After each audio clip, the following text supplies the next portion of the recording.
Hello everyone, आई hope आप सब लोग बहुत अच्छे होंगे, बहुत हेल्दी होंगे and welcome to another episode of reiki and spirituality. आज का जो हमारा टॉपिक है वो हमारा फर्स्ट एपिसोड से रिलेटेड है और उसका एक फॉलो अप क्वेश्चन था कि भाग्यवाद के अनुसार अगर जीवन में सब कुछ पहले से ही निश्चित है तो पाप का दंड क्यों मिलता है और पुण्य का पुरस्कार क्यों मिलता है। यानी कि अगर हमारी डेस्टिनी में कुछ लिखा है और हम डेस्टिनी के अकॉर्डिंग ही काम करते हैं तो उसका हमें रिज़ल्ट क्यों मिलता है। ठीक है, क्योंकि वो तो हमारी डेस्टिनी में लिखा है। तो हमें ये समझना चाहिए कि एक्चुअली जो हमारी डेस्टिनी में लिखा है वो किसी ने नोट नहीं किया है, किसी ने पेन और पेपर लेके लिखा नहीं है, या वो ईश्वर ने हमारे लिए वो चीज़ लिखी नहीं है। वो खुद के हमारे किए हुए कर्म हैं जो हमें अपने प्रेजेंट लाइफ में एक डेस्टिनी की तरह मिलता है। और ये डेस्टिनी क्या है? डेस्टिनी एक स्टार्टिंग पॉइंट है। अब अगर कुछ डेस्टिनी ना होती, कुछ फिक्स ना करते, कोई लॉ ना होता, तो अगर हमारा रीबर्थ होता तो कहाँ होगा, कैसे होगा, किसके यहाँ होगा, कैसे लोग होंगे, ये कौन डिसाइड करता। तो इसीलिए एक लॉ ऑफ नेचर बना दिया गया जिसको हम लॉ ऑफ कर्म बोलते हैं कि आप जो भी पास्ट लाइफ में कर्म करेंगे उसी के अकॉर्डिंग आपको जो प्रेजेंट लाइफ मिलेगी उसका जो आपका इनिशियल स्टेज होगा वो उसी के अकॉर्डिंग फिक्स होगा। ठीक है, क्योंकि जब बच्चा पैदा होता है तो वो टोटली अपने माँ बाप पे डिपेंडेंट होता है। वो अपने लिए कुछ डिसाइड नहीं कर सकता, ना उसका इंटेलेक्चुअल एबिलिटीज़ होती हैं कि वो अपने लिए लाइफ के कुछ डिसीजंस ले, या उसकी फ़िज़िकल कैपेबिलिटी भी नहीं होती है कि वो कुछ कर सके। वो पूरी तरीके से अपने माँ बाप पे डिपेंडेंट होता है। तो उस समय उस फेज़ में जब तक कि वो बच्चा अपने माँ बाप पर डिपेंडेंट है तब तक उसकी लाइफ कहाँ जाएगी, कैसी रहेगी, वो कहाँ जन्मेगा, कैसे लोग होंगे, कैसे विचार वाले लोग होंगे, उसका इंटरेस्ट कहाँ होगा। तो इनिशियल लाइफ की जो चीज़ें होती हैं वो कुछ तो डिसाइड करने का पैरामीटर होना चाहिए ना, कुछ तो होगा। ऐसे ही कुछ रैंडम नहीं दे दिया जाएगा। इसीलिए ईश्वर ने लॉ ऑफ कर्मा बना दिया जिसमें उन्होंने कोई भी पार्शियलिटी नहीं की। इसमें किसी भी तरीके की कोई पार्शियलिटी नहीं है, वरना सभी भगवान के बच्चे हैं। एक बच्चे को भगवान ज़्यादा प्यार करेंगे, एक बच्चे को कम प्यार करेंगे, ऐसा हो नहीं सकता। तो किसी भी तरीके की कोई पार्शियलिटी ना हो तो उन्होंने स्ट्रेट अवे एक लॉ ऑफ कर्मा बनाया कि जो करोगे वैसा ही पाओगे। तो इसी तरह से जो लॉ ऑफ कर्मा है उसी के अकॉर्डिंग हमारी डेस्टिनी फिक्स होती है, हमारी डेस्टिनी डिसाइड होती है। और ये जो डेस्टिनी है इसका रोल, हमारे मेन जो रोल होता है वो हमारे लाइफ के इनिशियल ईयर्स में होता है, जब पैदा होते हैं, जब उसकी परवरिश होती है, जब बच्चा अपने माँ बाप पर डिपेंडेंट होता है, जब तक। ठीक है, उसके बाद ये जो मैं आपको बता रही हूँ ये मेरे खुद के विचार हैं, इसलिए अगर कोई इससे इत्तेफाक ना रखता हो तो कोई दिक्कत नहीं है। उसके बाद जब आपकी डिपेंडेंसी अपने माँ बाप पर ख़त्म हो जाती है और जब आप अपने लाइफ के डिसीजंस खुद लेने लगते हैं तब आपका एक्चुअल क्रियामान कर्म शुरू होता है। ठीक है, आप अपने लाइफ के लिए, लेट्स सपोज आप स्टूडेंट भी हैं तो भी आप अपने पढ़ाई में आप कौन सा स्ट्रीम में जाएंगे, आपको कौन से स्ट्रीम में ज़्यादा इंटरेस्ट है, स्ट्रीम डिसाइड हो गया। लेट्स सपोज़ कि यहाँ तक भी आपके डेस्टिनी में कहीं ना कहीं एक ब्रॉडर गाइडेंस में था कि हाँ आपका इस स्ट्रीम में रुझान रहेगा, पर उस स्ट्रीम के विद इन भी बहुत सारे सब स्ट्रीम्स हैं। आप किसको चूज़ करेंगे, कहाँ चूज़ करेंगे, ये सारी चीज़ें आप खुद अपने से डिसाइड करते हैं। हम खुद अपने लिए वो डिसीजंस लेते हैं और जैसे ही हम अपने लाइफ के डिसीजंस लेने लगते हैं वहाँ से हमारे प्रारब्ध का रोल कहीं ना कहीं कम होने लगता है और उसके बाद हमारा जो क्रियामान है वो रोल में आता है। क्रियामान मतलब कि जो हम प्रेजेंट लाइफ में कर्म क्रिएट कर रहे हैं, न्यू कर्मा क्रिएट कर रहे हैं, ठीक है। क्योंकि हम कौन सी योनि में हैं, हम एक ऐसी योनि में हैं जहाँ पर ईश्वर ने हमें शक्ति दी है कि हम अपने कर्मा क्रिएट करते हैं। उन्होंने शक्ति क्यों दी? वो ऐसे ही बता देते कि हाँ ठीक है, तुम्हारी इस पाथ पे रहोगे, तुम जब नेक्स्ट बर्थ में जाओगे तो तुम्हारा ये करोगे, उसके बाद फिर तुम नेक्स्ट बर्थ में जाओगे तो ये करोगे। पर उन्होंने इस तरीके से कुछ नहीं किया, बल्कि उन्होंने हमें एक मौका दिया कि अगर तुम पास्ट बर्थ में चोर थे, तुमने कुछ गलत काम किया, तो प्रेजेंट बर्थ में तुम्हें उसका दंड तो ज़रूर मिलेगा, ठीक है। सज़ा मिलेगी। सज़ा कैसे मिल सकती है? हो सकता है कि हम ऐसे घर में पैदा हों जहाँ पर जो भी हमने चीज़ चोरी की उस चीज़ का अभाव हो, ठीक है। लेट्स सपोज़ कि हमने सोना चोरी किया था, तो जिस घर में हम पैदा हुए उसमें सोने का अभाव था, या जो भी हमने चोरी की, कुछ भी हो सकता है। आई डोंट नो कि किस तरीके से नेक्स्ट बर्थ में वो मिलते हैं, वो कोई नहीं जानता, कोई बता भी नहीं सकता एग्जैक्टली। तो उनको जो नेक्स्ट बर्थ मिला उसमें उनको दंड तो मिला, और उस दंड के स्वरूप में क्या मिला कि वो ऐसे घर में जन्म लिए जहाँ पर उस चीज़ का अभाव हो, ठीक है।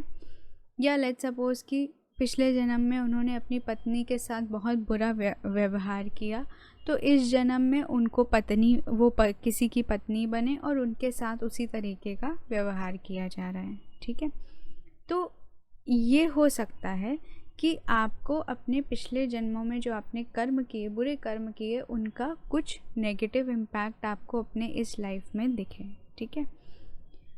पर इसका ये मतलब नहीं है कि हम उन चीज़ों से ऊपर नहीं उठ सकते। आपको दंड तो ज़रूर मिलेगा, बट दंड मिलने के साथ साथ ईश्वर ने आपको एक और शक्ति दी है कि खाली आपको दंड ही नहीं भोगना है, बल्कि आपके पास एक और शक्ति है कि आप अपने लाइफ को और बेहतर कर सकते हैं। हो सकता है कि जिस मार्ग से आप पहले भटक गए थे, उस मार्ग पर आप वापस अच्छे से चल सकते हैं। जो आपकी फाइनल डेस्टिनेशन है, आप उसकी तरफ और आगे बढ़ सकते हैं। तो हमारे पास ईश्वर ने हमें शक्ति दी है कि पीछे भले ही हम कुछ बुरा करके आए हों, पर हमें इस लाइफ में ये शक्ति मिली है, ये ताकत मिली है, इस कर्म को क्रिएट करने की ये जो ताकत है, उससे हम अपनी डेस्टिनी को एक नया डायरेक्शन दे सकते हैं, एक नया रास्ता दिखा सकते हैं, ठीक है। पीछे हम हो सकता है कि बिल्कुल स्पिरिचुअल ना हो, पर इस लाइफ में अगेन हमें ये बर्थ मिला है और अगेन हमें कर्म करने की शक्ति मिली है, अगेन हमें अपने फाइनल डेस्टिनेशन के तरफ बढ़ने का मौका दिया है ईश्वर ने कि बेटा चलो, तुम्हें फिर से बर्थ दे रहे हैं, तुम फिर से काम करो, फिर से अपने अंदर उस चीज़ को पैदा करो, फाइनल डेस्टिनेशन की तरफ बढ़ो। और उसके लिए आपको हर तरीके की गाइडेंस भी मिलती है। ऐसा नहीं है कि ये खाली लॉ ऑफ कर्मा चलता रहता है और ईश्वर का रोल कहीं नहीं आता, नहीं, वो बहुत ज़्यादा कंसर्न्ड रहते हैं। कैसे कंसर्न्ड रहते हैं? हमारे अंदर बैठे हैं, सबके अंदर, सबके दिल में ईश्वर बैठे हैं। और लेट्स उस चोर का एग्जाम्पल लेते हैं। लेट्स सपोज़ कि वो जो चोर था उसका ये जन्म हुआ, और इस जन्म में भी अपने बुरे प्रारब्ध के कारण उसकी सोच भी बुरी है। लेट्स सपोज़ कि वो इस जन्म में भी वही चीज़ करने जा रहा है, फिर से उसके अंदर की एक आवाज़ आएगी, बेटा मत करो, गलत है, तुमने पहले भी किया था, फिर से बोल रहा हूँ, गलत है। उसके अंदर से आवाज़ आएगी, और अच्छी खासी आवाज़ आएगी, एक नहीं बहुत बार आवाज़ आएगी। अब ये हमारे ऊपर है कि हम उस आवाज़ को सुनते हैं कि उसको फिर से दबा देते हैं। अगर हमने उस आवाज़ को फिर से दबा दिया तो अगेन ये गलती किसकी है? हमारी गलती है, ना कि हमारे किसी बुरे प्रारब्ध की गलती है। क्यों? क्योंकि हमें भगवान ने फिर से मौका दिया है, फिर से शक्ति दी है कि हाँ हम कुछ कर सकते हैं। और इसके साथ साथ, शक्ति के साथ साथ वो डायरेक्शन भी दे रहे हैं। ऐसा नहीं है कि आपको डायरेक्शन लेस छोड़ दिया है, आपको हमेशा वो गाइड कर रहे हैं, हर तरह से गाइड करते हैं, हमारे अंदर बैठ के गाइड करते हैं। बाहर किसी न किसी दोस्त के माध्यम से, किसी न किसी रिश्तेदार के माध्यम से या किसी अनजान व्यक्ति के माध्यम से गाइड करवाते हैं, या संतों को भेजते हैं। वो टाइम टू टाइम अपने संतों को भेजते रहते हैं, अपने भक्तों को भेजते रहते हैं कि जाओ बताओ सबको कि उनका पर्पस क्या है, उनको गाइड करो, जो सही मार्ग पर नहीं है उन्हें सही मार्ग दिखाओ। तो इस तरीके के गाइडेंस हमेशा होते रहते हैं। अब हम क्या करते हैं, हम अपने कान में रुई डालकर बैठ जाते हैं, अपनी आँखों को बंद कर लेते हैं और मन की आँखों से भी सिर्फ़ और सिर्फ पैसा, लालच, भोग ये देखते रहते हैं। तो ये गलती तो हमारी है ना। अब हम अगर इतना सब कुछ है हमारे सामने और उसके लिए हम अपनी आंखें बंद कर लेंगे, अपने सेंसेस को बंद करके रख लेंगे और बोलेंगे कि ये भाग्य में था, ये तो हमारा तो नसीब ही ख़राब है, तो फिर ये चीज़ें कैसे हम ठीक कर पाएंगे। हमारी लाइफ में हम कुछ भी गलत काम कर रहे हैं, कोई भी गुस्सा कर रहा है, अरे ये तो बचपन से ही गुस्सा करते आ रहे हैं।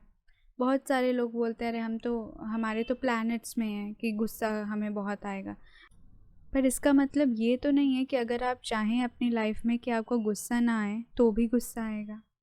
आप कोशिश तो करिए, प्रयास तो करिए अपने जीवन को परिवर्तित करने का। हम भूल जाते हैं कि हम कौन सी योनि में हैं। हम भूल जाते हैं कि हमें ईश्वर ने मनुष्य योनि दी है, जिसके पास इतनी शक्ति है कि वो कुछ भी कर सकता है। वो अपनी डेस्टिनी को पूरी तरह से बदल सकता है। वाल्मीकि जैसे, आपने सभी ने वाल्मीकि की स्टोरी सुनी होगी कि वो एक डकैत थे, डाकू थे, और वो नारद जी को लूटने जा रहे थे। नारद जी ने उनको याद दिलाया कि उनके लाइफ का पर्पस क्या है और उनको बोला कि तुम राम बोलो, और उनसे राम बोला ही नहीं गया। तो उन्होंने बोला कि ठीक है तुम मरा बोलो। मरा मरा मरा मरा मरा मरा मरा मरा बोल के राम राम राम राम बोलने लगे और डाकू से संत बन गए। तो एक इंसान कुछ भी कर सकता है, हमें बस ये पहचानना है कि हमारे अंदर ईश्वर ने अनंत शक्तियाँ दी हैं और हमारी जो योनि है, स्पेशली ये ह्यूमन जो हमारा फॉर्म है, इसमें ये अनंत शक्तियाँ हैं कि हम अपने डेस्टिनी को रिक्रिएट कर सकते हैं। अभी तक जो हम भटके मार्ग में थे उसको सही मार्ग दिखा सकते हैं, और इसके लिए ईश्वर अपने बच्चों को भेजते रहते हैं, संतों को भेजते रहते हैं सबको गाइड करने के लिए। ये ऐसा ही है जैसे कि हमारे यहाँ नदियाँ हैं, ठीक है, और उस नदी में कुछ लोग कपड़े धोते हैं, कुछ लोग उस नदी का जल पीकर अपनी प्यास बुझाते हैं, कुछ लोग उस नदी में नहाकर अपनी गर्मी शांत करते हैं, और कुछ लोग उसी नदी में डूबकर मर जाते हैं। यानी कि हम सबके अंदर शक्ति है। अब इस शक्ति का, इस दिमाग का कैसे प्रयोग करना है, ये सिर्फ़ और सिर्फ हमारे ऊपर है। हम किसी चीज़ को दोष नहीं दे सकते कि हमारे बुरे कर्म थे जिसके वजह से हमारे अंदर बुरे विचार आए, जिसके वजह से हमसे बुरा काम हुआ। जब हमारे बुरे विचार आए तो आपके अंदर ज़रूर किसी न किसी तरीके का कोई न कोई वार्निंग ज़रूर मिला होगा आपको। अंदर हमारे ईश्वर स्वयं बैठते हैं और वो हमारे हर बुरे विचार पर, हर बुरी सोच को मॉनिटर करते हैं और हमें वार्निंग देते हैं कि बेटा गलत है, बेटा गलत है। अब हम अगर उसको नहीं सुनते, नहीं समझते, तो वो हमारी गलती है। इसीलिए हम अपनी लाइफ में जो भी गलत बात पर हैं उसके लिए हम पीछे अपने प्रारब्ध को दोष नहीं दे सकते। प्रारब्ध की इनिशियल सेटिंग ज़रूर होती है, इनिशियल फेज़ में ज़रूर प्रारब्ध का रोल होता है, पर उसके बाद इनिशियल लाइफ के फ़ेज़ के बाद जब हम अपने डिसीजंस खुद लेने लगते हैं, हम अपने दिमाग से खुद सोचने लगते हैं, अपने लाइफ के डिसीजंस लेते हैं, उसके बाद प्रारब्ध का रोल कहीं ना कहीं कम होने लगता है और जो मेन रोल होता है वो हमारे क्रियमान का होता है, और वहाँ पर हम कर्म क्रिएट कर रहे होते हैं। और हमारे कर्म जो हम क्रिएट कर रहे हैं, यहाँ पर जो हम डिसीजंस लेते हैं कुछ का रिज़ल्ट तो हमें इसी बर्थ में मिल जाता है, पर कुछ का रिज़ल्ट हमें नेक्स्ट बर्थ्स में प्रारब्ध के फॉर्म में मिलता है। ठीक है, तो इसीलिए ये बोलना कि डेस्टिनी में कुछ फिक्स था तो उसके अकॉर्डिंग जो हमने कर्म किए उसका हमें क्यों फल मिल रहा है, ये गलत हो जाएगा। क्योंकि डेस्टिनी तो आपका एक इनिशियल सेटअप क्रिएट करती है, एक ब्रॉडर सेटअप क्रिएट करती है लाइफ के इनिशियल फेज़ में। उसके बाद हमारा रोल होता है, हम क्या सोच रहे हैं, हम क्या कर रहे हैं, हम अपने लाइफ में कैसे डिसीजंस ले रहे हैं, ये सिर्फ़ और सिर्फ हम डिसाइड करते हैं। Thank you so much for listening to the audio. I hope आप लोगों को अच्छा लगा होगा। अगर अच्छा लगे तो ज़रूर लाइक करिए, कमेंट करिए और मेरे चैनल को सब्सक्राइब करिए। ज़्यादा से ज़्यादा लोगों के साथ शेयर करिए। Thank you so much. Have a blessed day.